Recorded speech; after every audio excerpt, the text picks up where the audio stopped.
Pacar Sang Sio tiba-tiba menyadari bahwa sejak aku melihatnya dan teman masa kecilnya mengadakan pesta pertunangan, pacarnya yang miskin ini sudah 3 bulan tidak mengganggunya. Bahkan bayanganku pun tidak ada di perusahaan. Dia bertanya dengan rasa ingin tahu kepada Xiashu, kemana Ji Chuan pergi? Kenapa dia tidak masuk kerja belakangan ini? Xiashu menunjukkan sedikit perbedaan di matanya. Su, apakah kamu tidak tahu? Sejak Ji Chuan membuat keributan di pesta pertunangan Anda dan diusir oleh penjaga, dia mengundurkan diri. Kudengar belum lama ini. Adiknya juga meninggal karena tidak mampu membayar biaya operasi. Sungguh karma berlaku. Wajah Suan Qin langsung pucat. Dia tidak menyangka bahwa pada hari pertunangannya dengan teman masa kecilnya, aku benar-benar memohon padanya untuk biaya operasi adikku. Bukan sengaja datang untuk membuat onar. Keluarga Suan Qin kaya raya. Selama 7 tahun berpacaran, dia tidak pernah memberiku hadiah. Satu-satunya cincin lamaran yang dibelinya juga dikembalikan keesokan harinya. Saat mengurus surat nikah, dia bahkan mengatakan biaya administrasi 9 yuan 9 terlalu mahal dan tidak perlu. Tapi dia malah mengurus surat nikah dengan teman masa kecilnya. Tidak sabar memesan restoran termewah di seluruh kota untuk mengadakan pesta pertunangan. Adikku tidak tahan dengan guncangan itu dan mengalami infark miokard. Aku berlutut memohon kepada pacarku untuk mengembalikan gajiku selama bertahun-tahun. Untuk biaya operasi adikku. Dia malah menggandeng teman masa kecilnya dan mengejek, kata hendak mencium putri raja. Dengan orang malas dan suka meminta-minta sepertimu, beraninya kau bersaing dengan Wenrang? Atas perintah Suan Qin. Penjaga tidak lupa memukuliku dengan kejam saat melemparku keluar. Kemudian, adikku meninggal di tengah suara petasan malam tahun baru. Di hari raya Imlek, aku seorang diri mengurus pemakamannya, dan kebetulan menerima tawaran dari pabrik besar di luar negeri.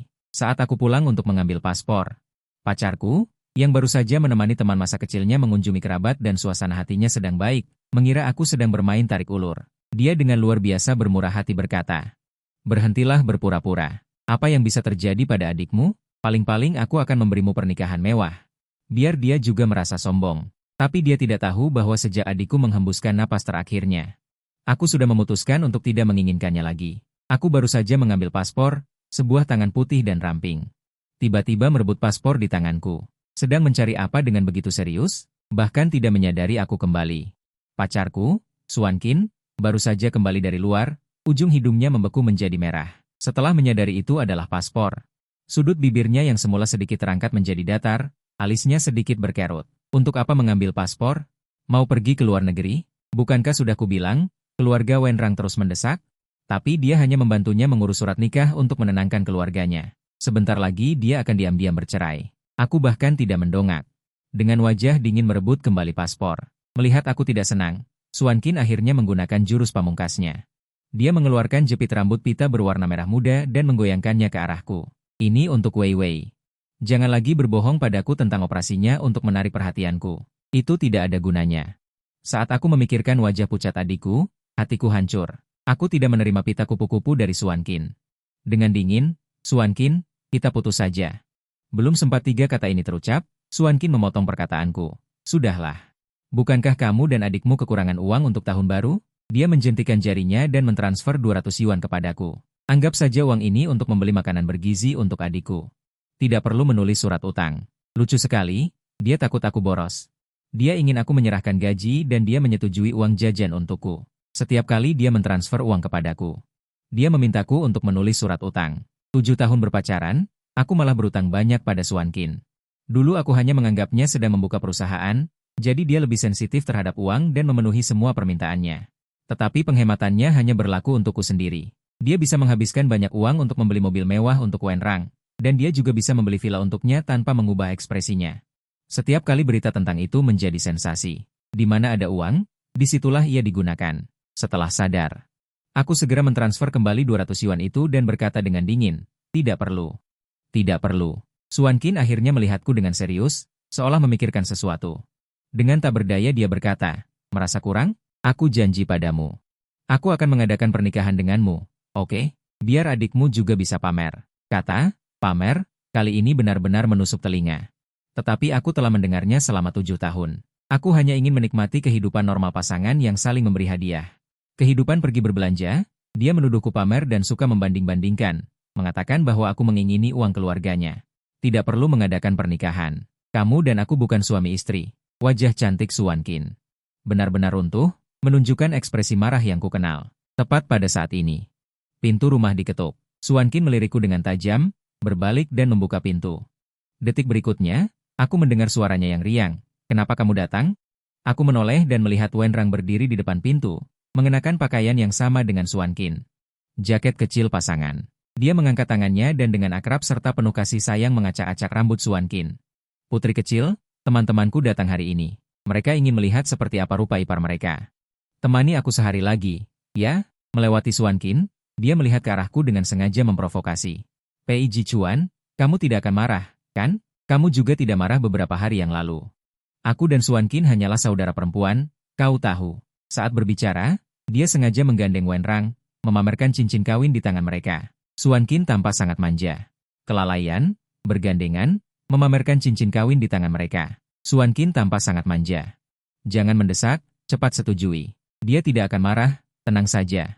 Aku pasti akan menghargai wajahmu. Sambil berkata begitu, Suan Qin mengambil tasnya dan berbalik hendak pergi. Baru berjalan beberapa langkah, dia seolah baru mengingatku. Dia melepaskan gandengannya dengan Wenrang.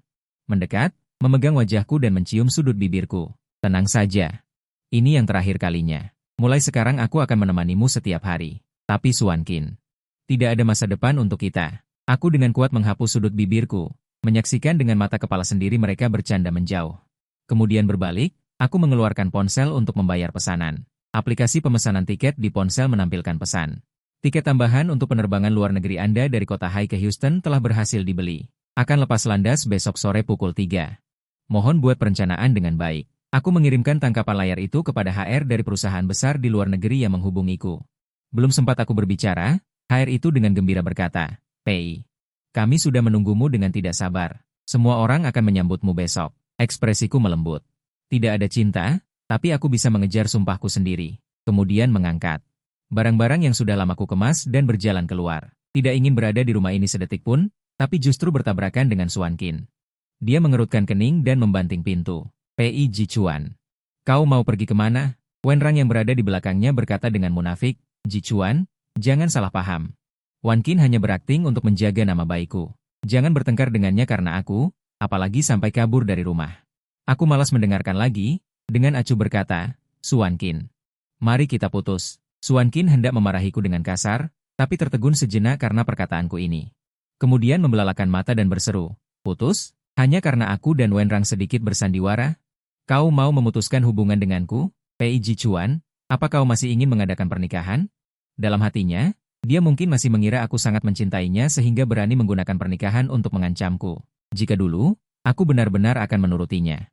Memohon padanya untuk hidup bersamaku sampai tua. Sekarang aku hanya mencibir. Suan Qin, aku dan kau tidak ada hubungan apapun. Pernikahan apa? Tidak ada hubungan apapun. Wajah Suan Qin memerah karena marah. Sebulan yang lalu, saat kamu melamarku, kamu tidak mengatakan ini. Kamu bilang akan selalu menjagaku. Kamu bahkan membelikanku cincin berlian. Dia mulai mencari-cari di tasnya. Ingin menemukan cincin itu untuk menamparku. Aku berkata dengan tenang, tidak perlu dicari. Cincin itu kamu jual di Pegadaian seharga 12.000 yuan. Lalu kamu belikan Wenrang dasi sebagai hadiah. Saat mengatakan ini, aku merasa sangat ironis. 7 tahun berpacaran. Aku sendiri bersikeras bekerja paruh waktu, berhemat untuk membeli semua hadiah untuk Suan Qin, yang sebagian besar dijualnya kembali. Dia bilang hadiah-hadiah ini terlalu murah dan tidak bisa dibawa keluar. Sedangkan cincin berlian yang dia berikan padaku, diambil kembali setelah lamaran. Katanya tidak perlu boros, lebih baik menabung uang ini untuk pernikahan. Dada Suan Qin naik turun dengan hebat. Matanya menyapu seluruh rumah, tiba-tiba berkata, tidak ada cincin. Juga yang kamu belikan untukku, yang aku belikan untukmu. Dia tidak bisa melanjutkan. Wajahnya sedikit tidak enak dilihat karena dia menyadari, di rumah ini, dia tidak bisa menemukan satupun barang yang bisa membuktikan hubunganku dengannya. Wenrang mengejek dengan senang hati. Sudahlah, Jichuan, jangan membuat keributan. Semua yang kamu makan, pakai, dan gunakan adalah milik Wan Qin. Seharusnya kamu lebih murah hati dan membantu Wan Qin. Wan Qin sedang berada di saat-saat penting mengambil alih perusahaan. Jangan membuat masalah. Lebih baik tidak mengatakannya. Setelah mengatakannya, Suan Qin menjadi percaya diri. Mendengus dingin, apa yang dikatakan Wenrang benar, Pei Jichuan. Bisakah pandanganmu tidak terlalu picik? Setelah aku mewarisi perusahaan, aku bisa membelikanmu apa saja. Sekarang, letakkan kopermu dengan patuh. Kalau tidak, jangan salahkan aku karena memutus uang sakumu. Aku melepaskan tanganku dari koper, dan sebaliknya mengeluarkan sekotak surat utang. Bertanya, Suan Qin, selama 7 tahun ini, Kamu memberiku 200 yuan setiap bulan sebagai uang saku. Pengeluaran tambahan lainnya membuatku menulis 500 lembar surat utang. Totalnya 20.000. Biaya operasi Jian Wei, adikku. Biaya pengobatan, total 300.000. Aku menyimpan kartu gajiku di tempatmu. Di hatimu, bahkan tidak seberapa dibandingkan dengan beberapa ratus ribu ini, kamu ingin mendapatkan keuntungan tanpa mengeluarkan modal? Penolakan dan penghinaan di mata Suan Qin membuat suaraku menjadi tajam. Suan Qin. Uang ini semua adalah hasil kerja kerasku sendiri. Tanpa diduga, dia langsung marah, keluhan keluar begitu saja. Uang, uang, uang. Pei Jichuan, selain uang, apalagi yang ada di hatimu? Kenapa kau tidak bisa seperti Wen Rang, tidak bersaing dan tidak merebut? Dia tidak pernah meminta apapun dariku. Ibuku benar, berpacaran dengan orang miskin sepertimu hanya buang-buang waktu. Kita bukan dari kelas yang sama. Penghasilanmu dari kerja keras. Apakah kau bercanda? Tanpaku, kau masih akan kelaparan. Ini semua gaji yang kubayarkan padamu. Aku tersenyum mengejek diri sendiri. Wen Rang tidak bersaing dan tidak merebut karena dia memiliki segalanya. Dia hanya perlu berdiri di sana dan tidak perlu melakukan apapun. Suan Qin akan memberikan barang-barang bagus, beserta ketulusan hatinya dengan kedua tangan. Melihatku tidak berdebat dengan Suan Qin. Baiklah, Pei Jichuan, ambil kembali kartu gajimu. Aku tidak akan menjaganya untukmu lagi. Detik berikutnya, Suan Qin membanting kartu ban itu ke wajahku. Kartu itu mengenai tulang pipiku. Aku menyeka dengan tanganku, telapak tanganku memerah terlebih dahulu. Suan Qin langsung panik, mengulurkan tangan untuk menyentuh pipiku, dan bertanya dengan lembut. Pei Jichuan, apakah kau baik-baik saja? Aku tersenyum mengejek diri sendiri, mengangkat tangan dan menepis tangannya. Melihat kepanikan di matanya, nadaku sangat datar. Suan Qin. Permainan anak perempuan kaya dan orang biasa belum selesai, tapi aku tidak ingin bermain lagi. Aku mengambil kartu ban itu, bangkit, mengangkat koper, dan kemudian melangkah melewati surat utang itu. Suan Qin tampak linglung. Melihat tanganku di gagang pintu, dia tersadar dan menghentikanku. Pei Jichuan, jangan marah. Pertengkaran memang seperti ini. Aku berbicara tanpa berpikir. Aku memutar gagang pintu dan keluar, tidak pernah menoleh ke belakang. Sampai di resepsionis hotel, aku mengeluarkan kartu gaji untuk membayar, tetapi staf memberitahu bahwa saldo tidak mencukupi. Aku meminta maaf, lalu mengeluarkan 20.000 biaya perjalanan yang ditransfer oleh perusahaan besar dari luar negeri untuk melakukan pembayaran. Setelah melemparkan barang bawaan ke hotel, aku memeriksa mutasi rekening ke bank dan baru menyadari bahwa uang di kartuku sudah lama hilang.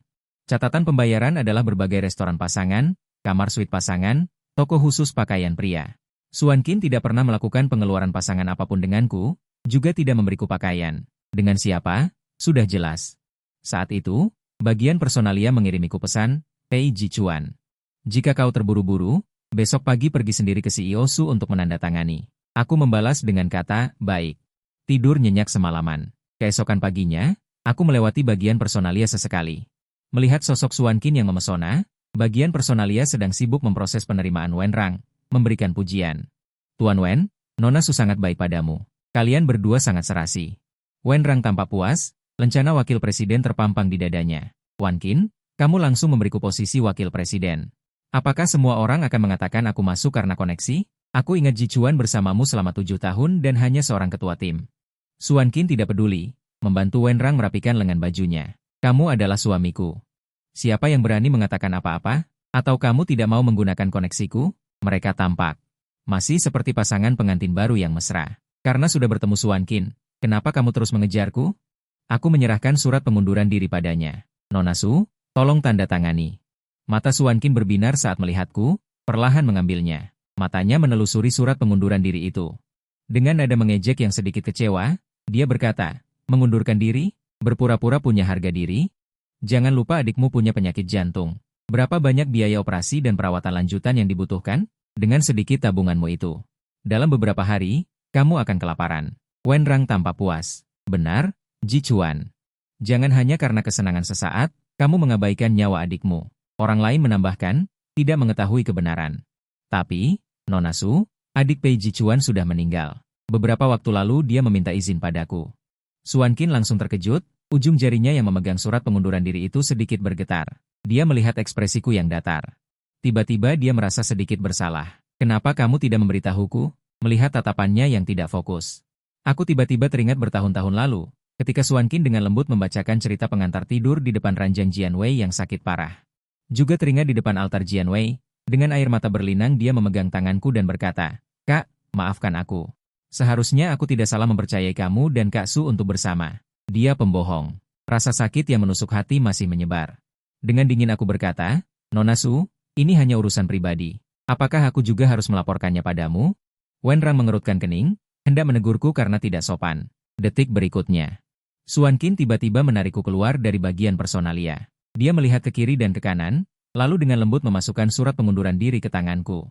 Melangkah maju, dia mengulurkan tangan merapikan kerutan di jas kerjaku, dengan jarang menunjukkan kelemahan. Pei Jichuan, jangan gegabah, tunggu aku. Setelah pulang kerja, kita bicara baik-baik. Baiklah, saat itu, Wenrang tiba-tiba membuka pintu. Wan Qin, tadi ibu mertua menelepon mengatakan ada urusan mencarimu. Anda ambil saja. Suan Qin buru-buru berbalik, tanpa sedikit panik dan seperti melarikan diri. Aku menggelengkan kepala dan hendak pergi, tetapi Wenrang mengulurkan kaki menghalangi jalanku. Pei Jichuan, tolong segera kosongkan kantormu. Aku mau pindah. Kantor wakil direktur dan kantor ketua tim kan berbeda. Aku tahu dia sengaja menyisihkanku, tapi tidak apa-apa. Toh, aku juga akan pergi. Memang ada beberapa barang yang harus dikemas. Baru selesai membereskan barang-barangku, pintu kantor tiba-tiba diketuk. Saat pintu dibuka, terlihat karyawan rumah lelang memegang kotak hadiah yang indah di tangannya, tersenyum menjilat. Anda kekasih Suan Qin, ya? Ini jam tangan yang dibelikan pacar Anda di lelang beberapa waktu lalu. Tolong Anda pakai sebentar. Aku tertegun di tempat. Apa-apaan ini? Hadiah perpisahan? Orang-orang tidak mendengar dengan jelas perkataan karyawan itu. Mereka hanya melihat logo di kotak hadiah itu dan berbisik-bisik. Ini kan Patek Philippe. Yang termurah juga 200.000. Pantas saja Pei Jichuan mengundurkan diri. Ternyata sudah mendapatkan sugar daddy. Aku belum berkata apa-apa, karyawan rumah lelang sudah mengeluarkan jam tangannya. Silakan ulurkan tangan Anda. Tepat saat dia hendak memasangkannya, Pei Jichuan. Aku tahu keluargamu miskin, tapi aku tidak menyangka kamu akan mencuri jam tanganku dengan mencatut namaku. Akulah kekasih Wan Qin. Apa kau tidak keterlaluan? Wenrang entah sejak kapan sudah berada di sana. Dia menatapku dengan jijik. Mendengar itu, karyawan rumah lelang menjadi panik dan segera meminta maaf.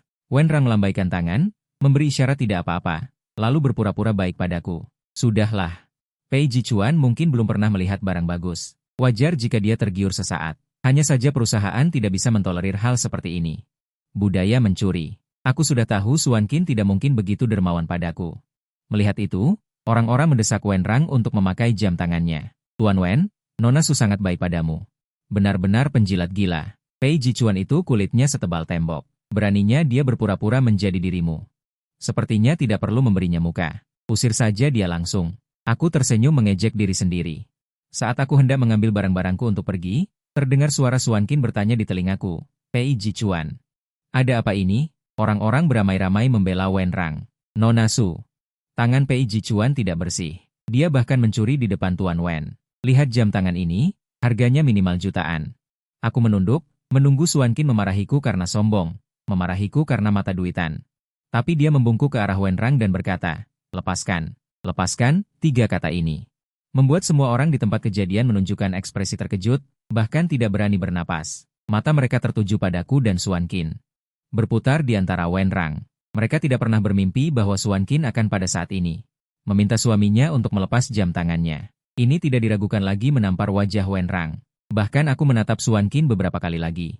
Menemukan bahwa ekspresinya serius dan tidak palsu, aku tidak bisa menahan diri untuk merasa sedikit bingung. Wajah Wenrang, yang semula tersenyum tipis, berubah pucat dan putih. Dia diam-diam melirikku dengan ganas, tetapi di bawah tatapan Suan Qin yang agak tajam. Hanya bisa mengangkat tangannya yang mengenakan jam tangan itu, tangan yang lain diletakkan di gesper jam tangan dan menggosoknya 2 kali. Melihatnya menyentuh dan menggosok tetapi menolak untuk melepasnya, Suan Qin mengulangi lagi, lepaskan jam tangannya dan kembalikan kepada Pei Jichuan. Sebuah tindakan yang membuat semua orang menunjukkan ekspresi terkejut. Mungkinkah mereka semua disesatkan oleh Wenrang dan salah paham padaku? Kali ini Wenrang tidak lagi ragu-ragu, dengan tegas melepas jam tangannya dan melemparkannya ke dalam kotak hadiah, sibuk membuka mulut untuk menyelamatkan harga diri. Dia masih tersenyum tipis dan berkata tanpa daya, putri kecil, ini baru saja dikirim oleh karyawan rumah lelang. Aku tidak merampasnya. Jika Suan Qin di masa lalu mendengar 3 kata, putri kecil, ini, dia akan berubah menjadi kelembutan di sekitar jarinya. Dia akan mempercayai apapun yang dikatakan Wenrang. Tapi kali ini Suan Qin agak berhati-hati. Dan menyerahkan jam tangan kepadaku dan menangis, Pei Jichuan, ini aku khusus membelinya untukmu. Maaf, biarkan orang lain memakainya dulu. Menyadari tatapan semua orang seperti duri di punggungnya, Dia terbangun dari mimpi. Mencari alasan dengan santai, Suan Qin berdeham ringan. Apakah kamu karyawan lama yang sudah mengikutiku selama bertahun-tahun? Ini hadiah akhir tahun yang kuberikan padamu. Aku tersenyum mencela diri sendiri. Tidak peduli kapan. Dalam hati Suan Qin, pandangan orang lain adalah yang paling penting. Aku hanya mengangkat kotak kardus yang sudah kubereskan. Berbicara dengan ringan, Su, tidak perlu. Meskipun aku sudah mengikutimu selama bertahun-tahun. Tetapi aku tidak memiliki hubungan pribadi denganmu. Hadiah yang begitu berharga tidak pantas untukku. Suan Qin melihatku mengangkat kotak kardus. Ekspresinya tiba-tiba berubah drastis, mungkin berpikir bahwa aku akan pergi sekarang, dan meraih lenganku dengan erat. Pei Jichuan, surat pengunduran dirimu belum kusetujui. Atas dasar apa kamu pergi? Wenrang dengan lembut memegang tangan Suan Qin yang lain dan dengan lembut mengingatkan, Wan Qin. Aku tahu kamu menghargai bakat, tetapi Jichuan sudah mengambil keputusan. Kita tidak boleh memaksanya. Semua orang melihat, kamu tenanglah. Kekuatan Suan Qin mencengkeramku sedikit berkurang. Perjuangan terlihat di matanya, pada akhirnya dengan Pei Jichuan, anak kandungku. Bukankah sudah disepakati? Setelah jam kerja, kita akan bicara baik-baik. Kerut-merut memenuhi dahiku. Melihatnya seperti ini, aku benar-benar tidak mengerti apa maksudnya. Aku tidak narsis sampai berpikir dia masih mencintaiku dan tidak tega meninggalkanku. Kemungkinan besar dia ingin mengendalikan semuanya. Ingin memanfaatkan orang lain, ya, tapi aku sudah sadar dan tidak ingin lagi menjadi alat pelampiasannya. Jadi, aku meletakkan pena dan sekali lagi mengambil surat pengunduran diriku.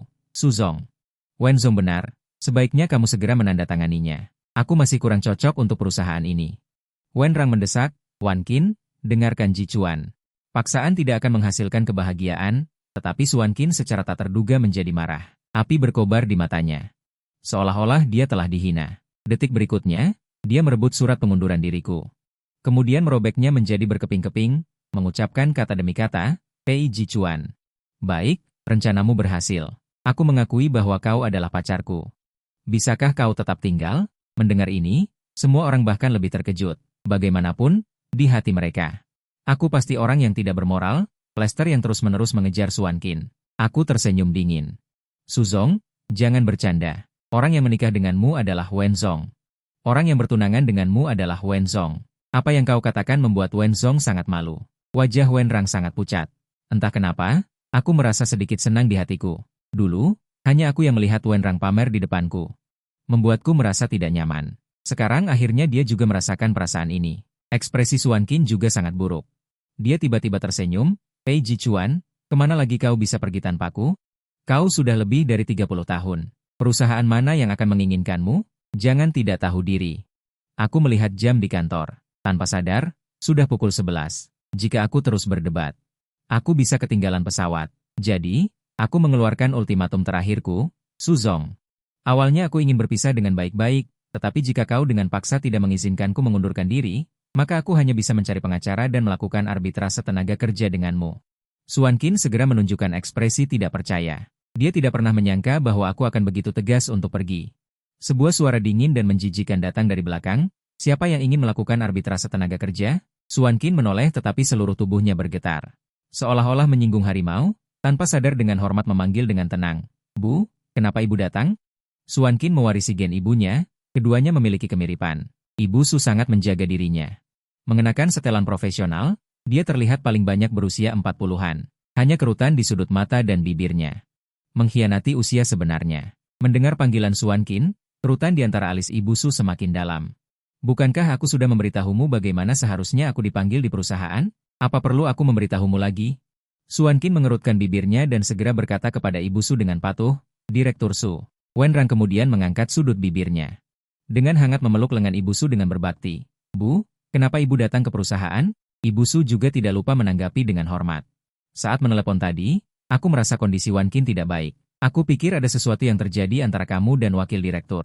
Tentu saja aku harus datang dan melihat. Wenrang segera memanfaatkan kesempatan itu dan berkata dengan berbakti, Bu, aku tahu ibu yang terbaik padaku. Aku tahu Wenrang sengaja bersikap akrab dengan Ibu Su, hanya untuk menyatakan kepemilikannya, secara langsung memberitahuku, bahwa dia adalah suami Suan Qin, pemilik perusahaan. Orang-orang di sekitar bahkan melupakanku. Seorang humas berkata, mendengar tidak sebaik melihat. Ketua Su benar-benar tegas dan efisien, membuat kami sulit untuk menandingi. Sudut bibirku terangkat mengejek, aku terus memeluk barang-barangku dan berjalan keluar. Anak muda, tunggu sebentar. Ibu Su tiba-tiba menghentikanku. Auranya agung dan tatapannya tajam, berkata dengan dingin. Kamu mengundurkan diri tanpa memberitahu sebulan sebelumnya. Bahkan jika ada arbitrase tenaga kerja, kamu tidak akan mendapatkan hasil yang baik. Aku memotong perkataannya dan tersenyum pahit. Direktur Su, Anda salah paham. Terlihat sangat berpikiran terbuka. Seharusnya kamu mengatakan itu lebih awal. Wan Qin baru saja mengambil alih perusahaan belum lama ini, jadi tidak dapat dipungkiri bahwa dia kurang fleksibel dalam melakukan sesuatu. Aku yang memutuskan.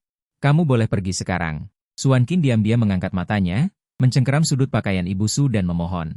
Bu, jangan biarkan dia pergi. Menatap tajam ekspresi Ibu Su, dia menjadi sangat dingin dan berkata dengan keras. Masalah ini sudah diputuskan. Semuanya bubar dan lakukan tugas masing-masing. Dadanya naik turun beberapa kali, dan akhirnya memanggilku, anak muda. Kemarilah sebentar. Aku tidak akan merepotkanmu selama beberapa menit. Lagi pula, masalah pengunduran diri sudah diselesaikan. Aku tidak ingin membuatnya kesulitan, jadi aku ikut masuk ke ruang rapat. Sementara Su Wan Qin dan Wen Rang ikut masuk. Su Wan Qin menunjukkan ekspresi gembira. Bu, apakah ibu akan? Tapi sedetik kemudian, dia ditendang oleh Ibu Su di lekuk kakinya dan berlutut langsung di tanah. Aku mendengar suara gedebuk yang jelas. Su Wan Qin menggigil lututnya, wajahnya pucat pasi, keringat dingin bercucuran, tetapi dia tidak berani membela diri. Ibu Su dengan nada tegas menegur, Su Wan Qin, apa kamu gila? Sebelumnya kamu menangis memohon padaku. Menggunakan percobaan bunuh diri untuk memaksaku, membiarkan Wen Rang kembali ke negara ini dan bertunangan denganmu. Sekarang kamu sudah berhasil menikah dengan Wen Rang. Namun kamu berhubungan dengan orang lain dengan tidak jelas, kamu ini bermain dua kaki. Dia mendorong Su Wan Qin. Cepat minta maaf pada Wen Rang, dan jamin tidak akan pernah mengulanginya lagi. Aku tersenyum mencemooh diri sendiri. Ternyata selama 7 tahun bersamaku, Su Wan Qin tidak pernah sedetik pun menyerah. Pada gagasan untuk bersama Wen Rang, dari awal hingga akhir, aku hanyalah hiburan untuk menghabiskan waktunya. Wen Rang bahkan berpura-pura ingin membantu Su Wan Qin berdiri, terus-menerus membujuk, Ibu, tidak apa-apa. Salahku karena terlambat kembali, nanti Wan Qin akan berubah pikiran. Sedangkan Su Wan Qin hanya gemetar bibirnya dan berkata, bukan begitu, Ibu, Pei Jichuan menemaniku selama 7 tahun. Aku. Kata-katanya tidak karuan, membuat orang tidak mengerti, bukan untuk berperan sebagai ibu yang tegas mendidik putrinya yang tidak becus. Benar saja, detik berikutnya, Ibu Su mengeluarkan buku cek, menandatangani sebuah angka lalu menyerahkannya kepadaku. Meskipun dia bertubuh kecil, tapi hidup mewah, terlihat sangat mata duitan, jangan ragu, ambil uangnya dan pergilah. Ambil uang ini dan tinggalkan putriku. Semakin jauh semakin baik, jangan pernah kembali. Su Wan Qin langsung tertegun, aku diam-diam menghitung jumlah nol di cek itu, 10 juta. Benar-benar 10 juta. Jika kakak perempuanku bisa mendapatkan uang ini saat sakit parah. Betapa bagusnya, tapi sudah terlambat. Aku dengan ringan menerima cek itu. Tatapan Su Wan Qin perlahan meredup, seolah kehilangan seluruh kekuatannya. Tapi aku hanya merobek cek itu menjadi 2. Meletakkannya di atas meja, dengan tenang berkata, Direktur Su. Tidak perlu, aku sudah membeli tiket pesawat ke luar negeri, hari ini aku pergi. Tidak akan pernah kembali. Ibu Su menunjukkan ekspresi terkejut, tapi dengan cepat menariknya kembali. Mengangguk, dia mengambil ponselnya dan melakukan sesuatu, ponselku langsung mengeluarkan nada notifikasi sistem. Aku sudah dalam status mengundurkan diri. Saat keluar, tatapan semua orang tanpa sadar berkumpul. Ibu Su dengan paksa menarik Su Wan Qin, dengan senyum formal berkata, Wan Qin akhir-akhir ini sedang bertengkar dengan Wen Rang. Jika dia mengatakan sesuatu yang aneh, kuharap semua orang tidak menyebarkannya. Ini semua hanya kesalahpahaman. Semua orang menunjukkan ekspresi pengertian sambil berpikir, dan aku mengambil kesempatan ini untuk langsung turun. Aku mengambil barang bawaanku dan naik taksi ke bandara. Ketika tiba di bandara, hanya ada 10 menit sebelum boarding. Aku menghela napas lega. Meskipun aku membuang sedikit waktu, setidaknya aku berhasil sesuai rencana. Namun selanjutnya, ponselku dibombardir dengan panggilan dari Su Wan Qin. Aku menutup teleponnya dan dia menelepon lagi. Sepertinya sangat mendesak, tetapi aku hanya membalas. Dengan memasukkannya ke daftar hitam. Detik berikutnya, dia membombardirku dengan pesan teks. Kamu di mana? Bandara mana? Penerbangan mana? Aku akan mencarimu sekarang. Tetap di tempatmu, jangan bergerak. Tunggu aku. Aku merasa bingung, bahkan sedikit kesal. Jadi aku menggerakkan jariku dan mengirim pesan teks. Su Wan Qin, kita sudah berakhir. Kemudian langsung memblokirnya. Setelah menunggu sebentar lagi di bandara, pengumuman bandara menyiarkan pemberitahuan boarding. Ada banyak orang yang naik pesawat ini. Aku menyeret koperku dan mengantre di belakang. Saat akan melewati gerbang, terdengar seruan dari belakang. Tanpa sadar aku melihat ke tempat fokus perhatian semua orang. Kemudian, sebuah tubuh mungil, Su Wan Qin, memeluk pinggangku erat-erat. Dia tampak sangat terburu-buru. Terengah-engah. Melihatku, dia tersenyum lebar. Pei Jichuan, ayo kita kawin lari. Wajahnya memerah karena berlari. Rambutnya tergerai di bahunya, tampak sangat berantakan. Di musim dingin, seluruh tubuhnya memancarkan kesejukan. Wajah yang dulu tidak pernah membuatku bosan. Sekarang di pelukanku, kenapa terasa sangat menjijikan? Aku mendorongnya menjauh. Berusaha merendahkan suara, aku berkata, Suan-kin, sadarlah. Kamu punya suami, punya karir, jangan membuat masalah. Suan-kin sudah dikuasai oleh adrenalin. Dan memelukku erat-erat seperti gurita. Tidak, Pei Jichuan, aku tidak mau Wenrang, tidak mau perusahaan. Aku juga tidak mau warisan apapun. Ayo kita kawin lari, pergi ke tempat ibuku tidak bisa menemukan kita. Orang-orang yang tidak tahu akan mengira kami adalah pasangan muda yang akan menjalin hubungan jarak jauh, menunjukkan senyum menggoda. Bung, pacarmu sangat enggan melepaskanmu. Kenapa tidak dibawa saja? Ya, karir itu penting, cinta juga penting. Wanita baik seperti ini sudah jarang sekarang. Wenrang, Suan-kin sedikit tersipu. Suaranya semakin lembut. Pei Jichuan, tahukah kamu, aku sangat takut saat kamu pergi. Aku hampir mengira tidak akan pernah bertemu kamu lagi seumur hidupku. Kata-kata cintanya sangat menyentuh. Jika dulu aku mendengarnya, mungkin aku akan sangat terharu. Tapi sekarang aku sangat tenang. Apa kamu tidak takut ibumu? Dia sangat berkuasa dan bisa menemukanmu. Apa yang akan kamu lakukan? Suan-kin berkata seperti orang yang terkejut. Jangan sebut dia. Dia wanita gila yang mencari pria kaya. Dan menyalahkanku. Kalau bukan karena dia mencuci otakku, mengatakan tidak ada yang mencintaiku. Yang mereka cintai hanyalah uangku. Bagaimana aku bisa kehilanganmu? Sambil berkata, dia mengeluarkan kartu hitam. Dan memberikannya padaku seperti harta karun. Ini untukmu. Sebenarnya, aku sudah lama ingin memberikannya padamu. Pei Jichuan, mulai sekarang aku tidak akan menahan apapun darimu. Beri aku satu kesempatan lagi untuk mencintaimu. Baiklah, aku tahu kegilaan Suan-kin hari ini disebabkan oleh keinginan ibunya untuk mengendalikan. Setelah bertahun-tahun ditekan oleh ibunya, akhirnya meledak. Aku sudah menyembuhkannya selama bertahun-tahun. Pada akhirnya, aku tidak bisa membuatnya keluar dari bayangan di hatinya. Aku tidak bisa membuatnya membuka hatinya padaku. Aku menggelengkan kepala dan menghela napas. Memasukkan kartu hitam ke dalam sakunya. Kemudian mengeluarkan ponsel dan hendak menghubungi polisi. Tepat pada saat itu, sekelompok orang lagi masuk ke bandara. Ibu Su dan Wenrang, diikuti oleh selusin pengawal berpakaian hitam. Menatap Suan-kin dengan waspada. Suan-kin awalnya masih memelukku erat-erat, tetapi ibunya hanya memberi isyarat dengan matanya. Dia bergidik dan patuh berjalan mendekat. Ibu Su menunjukkan senyum tanpa kehangatan padaku. Pei Jichuan, Wan-kin terlalu aku manjakan. Jangan tersinggung. Semoga perjalananmu ke luar negeri kali ini menyenangkan. Aku tahu Ibu Su menyiratkan agar aku tidak pernah kembali lagi. Melihat Suan-kin yang patuh dan digandeng oleh Wenrang, aku tiba-tiba merasa dia juga sangat menyedihkan. Perlawanannya di depan Ibu Su sangat lemah. Selamat tinggal. Suan-kin berbalik, aku melewati gerbang dan naik ke pesawat menuju luar negeri. Di dalam koper ada Abu Jianwei. Melihat kota tempat aku tinggal selama lebih dari 30 tahun ini, aku melambaikan tangan untuk berpisah. Dengan lembut membelai koper itu, sepertinya aku mendengar Jianwei berkata, "Kak, di mana kita?" "Di sanalah rumahku." Setelah mendarat, Hael menyambutku dengan hangat dan mencarikanku lokasi yang strategis untuk memakamkan Jianwei. Bahkan CEO wanita itu menawariku gaji 1 juta yuan per tahun. Tidak seperti Suan-kin, CEO wanita ini mencapai posisinya selangkah demi selangkah dengan kemampuannya sendiri. Dia memiliki reputasi yang sangat tinggi di industri. Dia menatapku dan tersenyum. "Pei." Aida tersenyum dan keluar dari ruang rapat. Suan-kin tersenyum tipis. "Kenapa?" Tuan Pei terlihat sangat terkejut. "Kedatangan saya kali ini adalah untuk menandatangani kontrak, pesanan besar senilai 50 juta. Aida tersenyum dan memintaku untuk menjamu Suan-kin. Aku mengerutkan kening dalam-dalam dan bertanya apa yang sebenarnya diinginkan Suan-kin. Suan-kin tersenyum tipis dan mendorong sebuah kontrak ke arahku. Aku berkata dengan tidak sabar. "Ini bukan tanggung jawabku." Suan-kin tersenyum dan memasukkan pena ke tanganku dengan menggoda. "Lihatlah dengan cermat." Aku sedikit mengangkat mataku, terpaku di tempat. Nama kontrak itu adalah surat pengalihan perusahaan. Aku tiba-tiba berdiri dari kursi. Suan-kin tertawa. Tawanya membuatku merinding. Dia memelukku, seolah sangat bahagia. "Kau tidak tahu betapa sulitnya aku menahan rasa jijik dan berakting sebagai suami istri dengan Wenrang selama 6 bulan ini untuk menyingkirkan ibuku sepenuhnya dari panggung. Pei Jichuan, sekarang aku menyerahkan perusahaan dengan kedua tanganku. Sekarang kau tahu ketulusanku?" Aku hanya merasa Suan-kin sudah gila. Aku merobek kontrak itu dan berkata dengan tajam. "Suan-kin, aku tidak punya hubungan apapun denganmu lagi. Tolong jangan merusak hidupku yang damai. Karena kejadian ini, saat pulang kerja, Pikiranku jelas kacau, sampai aku tiba-tiba mendengar suara klakson yang tajam di telingaku. Detik berikutnya, aku didorong ke tanah dan dunia menjadi pusing.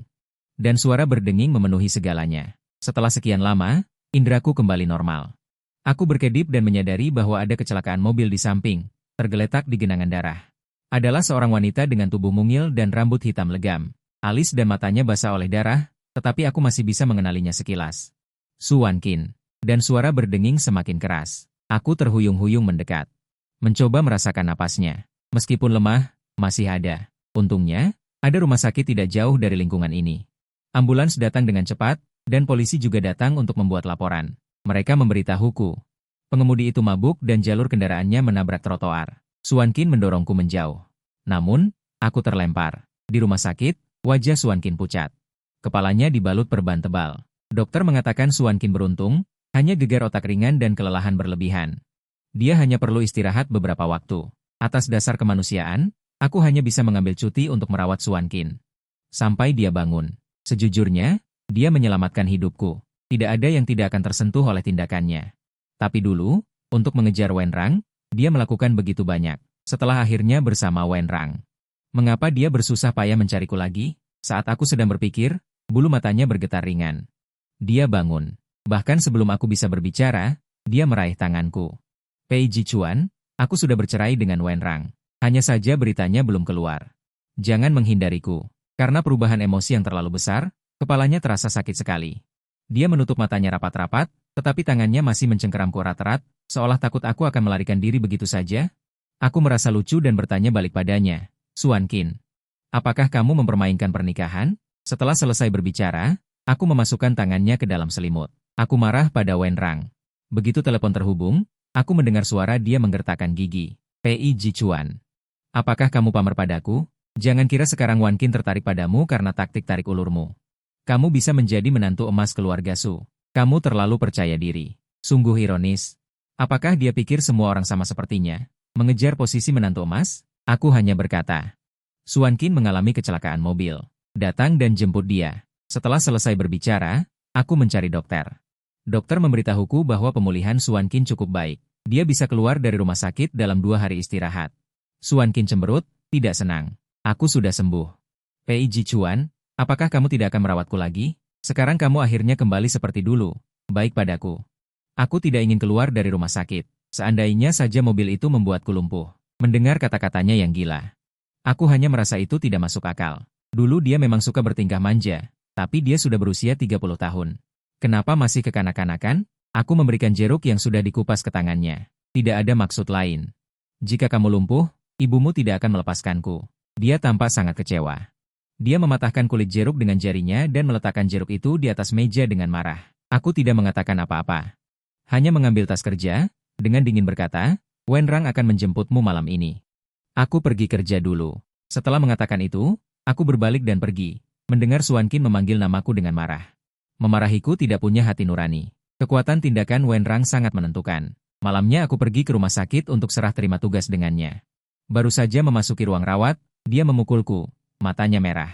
Pei Jichuan, tidak ada hal baik yang terjadi saat kamu mendekati Wanqin. Mengapa kamu selalu menghantuiku? Melihat ekspresi gugup Su Wanqin, berbalik dan turun dari tempat tidur menghalangi jalanku. Lalu melihat Wenrang yang tampak marah.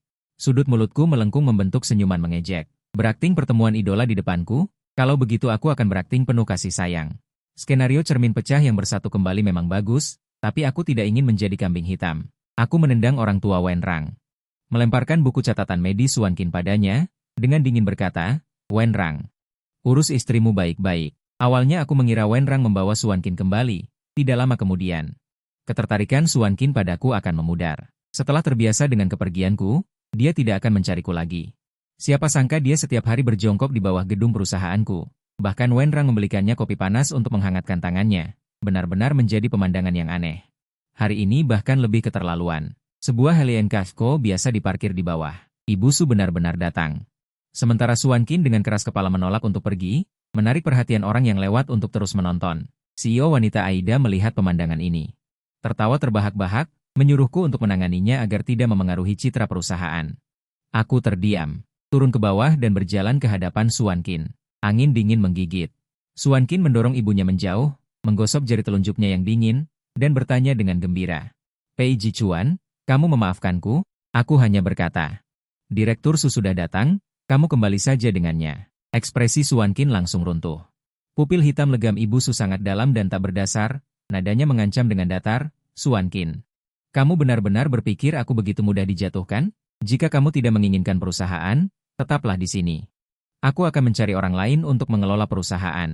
Mendengar ini, Wen Rang langsung cemas, menarik lengan baju Suan Qin dan memohon. Wan Qin, lihatlah sudah sekian lama, sudah waktunya untuk kembali. Pei Jichuan sama sekali tidak pantas kamu melakukan ini. Keraguan melintas di mata Suan Qin, menatapku sekilas. Masih dengan keras kepala berkata, kamu tidak memperhatikanku, aku tidak menginginkan harta keluarga apapun. Aku hanya ingin bersama Pei Jichuan. Pei Jichuan dan biologiku sama. Tidak peduli aku miskin atau kaya. Tidak akan membenciku. Kalimat ini langsung menusuk hati Ibu Su. Dulu, Ibu Su salah menilai orang dan merekrut seorang pria, Phoenix. Kemudian, pria, Phoenix, itu berselingkuh. Bahkan memberi obat pada ibu dan anak keluarga Su, hampir membunuh istri dan anak perempuan. Ini pertama kalinya aku melihat seorang yang biasanya.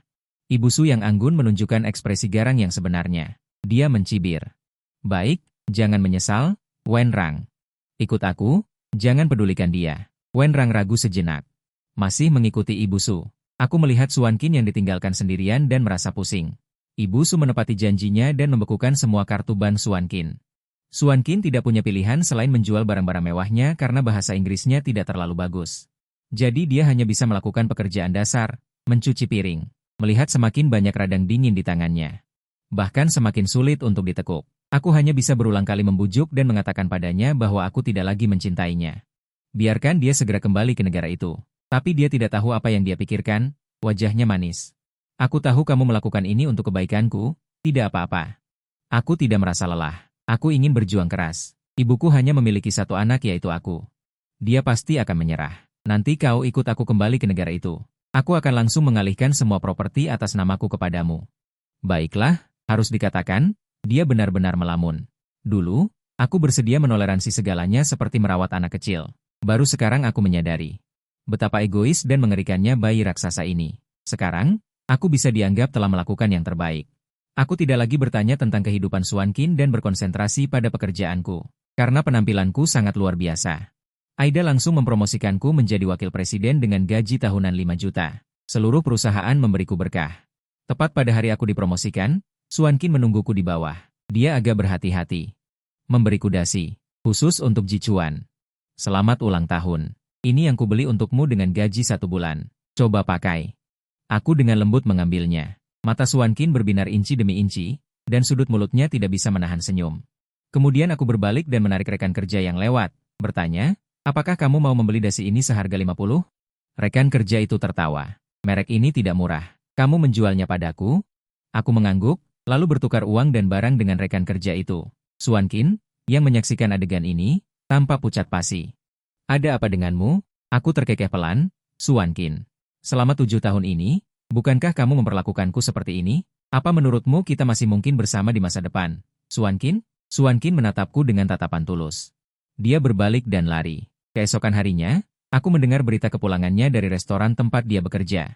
Tidak lama kemudian, berita perceraiannya tersebar di dalam negeri. Namun, dia tidak pernah dikabarkan memiliki hubungan asmara lagi, dan menjadi CEO wanita yang ingin didekati oleh semua orang di industri. Dan hidupku dan hidupnya secara bertahap menjadi garis paralel yang tidak akan pernah bertemu.